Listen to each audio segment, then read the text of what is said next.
After I refused to sign the papers, my son reported my own truck as stolen. I was stopped at gunpoint right on the highway. Seeing my 62 years of hard-worked, calloused hands trembling on the wheel, the officer dismissed the other units, turned off the spotlight, and said quietly, "Sir, tell me what happened." I was speechless, never imagining my own family would push me toward death.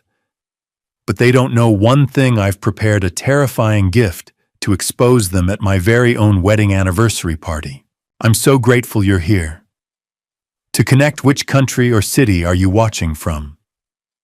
Let me know in the comments. Also, please note, this story includes some fictional elements for entertainment and educational purposes.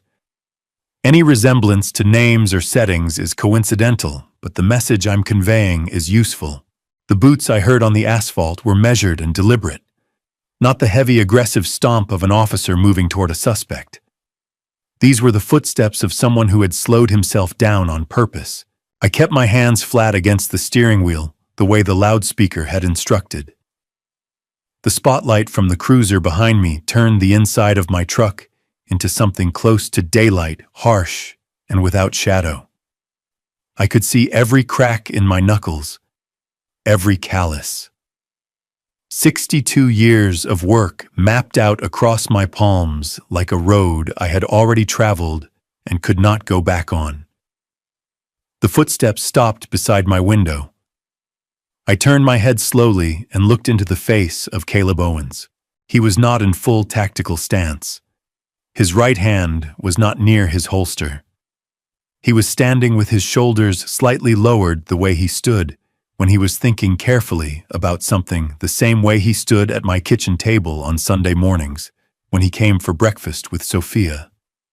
It was the expression of a man trying very hard not to show how angry he was. He reached up and clicked off the spotlight. The interior of my truck went dark, softened by the ambient glow of the city beyond the highway median. He keyed his radio and said something low and firm. Boots retreated. Doors closed. Then Caleb leaned down and rested his forearms on my window frame. "Sir," he said quietly, "tell me what happened." I opened my mouth, and the words did not come. Not right away, because I was still sitting with my hands on a steering wheel I apparently had no legal right to touch, in a truck that apparently no longer carried my name on its title, on a highway where my own family had arranged for me to be stopped at gunpoint. I pressed my eyes shut for one breath. Then I said, "Caleb, it is Victor." He did not look surprised. He looked like a man whose worst suspicion had just been confirmed. "Start from the beginning," he said. "Take your time." So I did. I was born outside Albuquerque, the second of 4 children. My father worked construction for 30 years and came home every evening with dust in his hair and a quietness that was not sadness, but the particular peace of a man who had done honest work.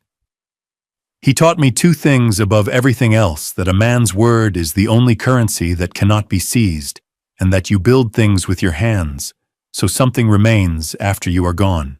I moved to Colorado Springs at 24 with $1,100 and a contractor's license I had passed on the 3rd attempt. I built Torres Construction, from one man eating lunch on whatever surface he happened to be building, to 22 employees by the time I was 45. I met Sylvia at a church fundraiser. We married 11 months later. Victor came 4 years after that. Caleb listened without interrupting. Every few minutes he glanced toward the other cruisers. But mostly he watched me with careful, controlled eyes, not just listening to my story, but building something with it. He turned his patrol computer screen toward me. The registered owner of the vehicle I was sitting in was listed as Victor A. Torres. Title transferred 9 days ago. Caleb looked at the screen. Then he looked at me, and his jaw was tight and his eyes were steady, and everything about him said, "I believe you. Every word. Tell me everything," he said. "Let me take you back to the day I was proudest of my son, because that was the day he began to destroy me. It was a Tuesday morning in October 10 years ago. I remember the season because the cottonwood trees along the back fence had gone completely gold, and the light coming through the kitchen window had that particular quality. It only carries in autumn, warm and slightly sideways, the kind of light that makes ordinary things look like they are worth remembering. I was at the kitchen table with my second cup of coffee when Victor came downstairs. He was 23 years old that year, sharp-eyed and